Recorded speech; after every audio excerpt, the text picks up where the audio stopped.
You have Monday Night Football, Newcastle against West Ham, 8 p.m. at St James's Park. It's the final game of the game week.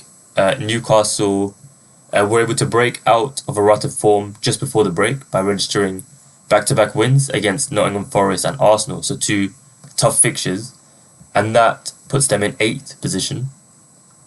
West Ham, however, under Lopetegui have continued to falter, having played out a 0-0 draw with Everton most recently.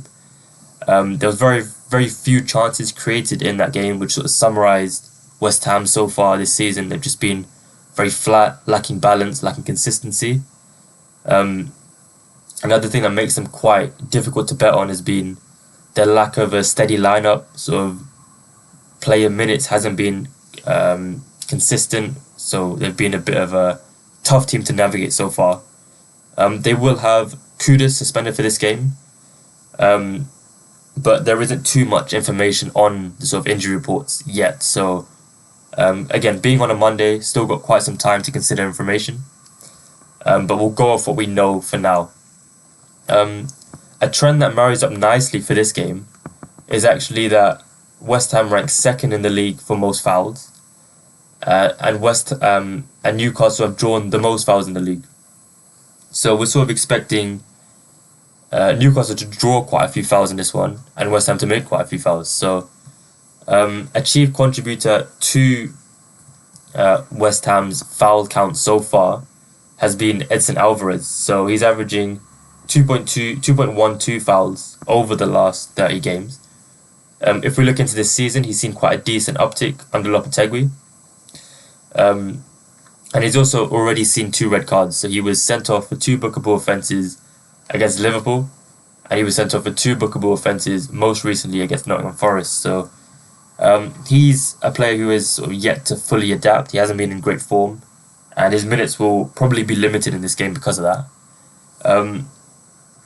Paqueta has also been a good player to target. So far, he's played in a sort of more deeper midfield role than he did under David Moyes, and because of that, he's been given a bit more defensive responsibility. So he's averaging 2.16 fouls per 90 this season.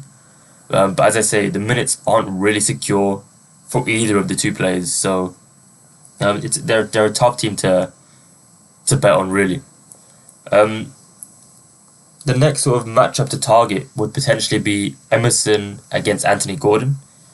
Gordon was obviously substituted just before the international break against Forest with an apparent injury, but he did play for England during the international break.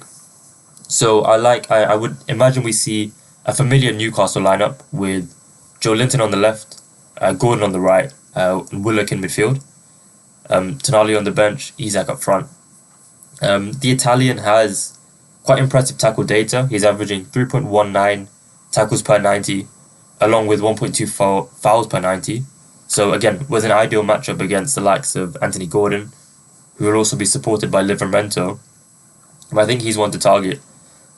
Newcastle at home are obviously a good team to back. They generally play a lot better at home, especially sort of evening games under the lights.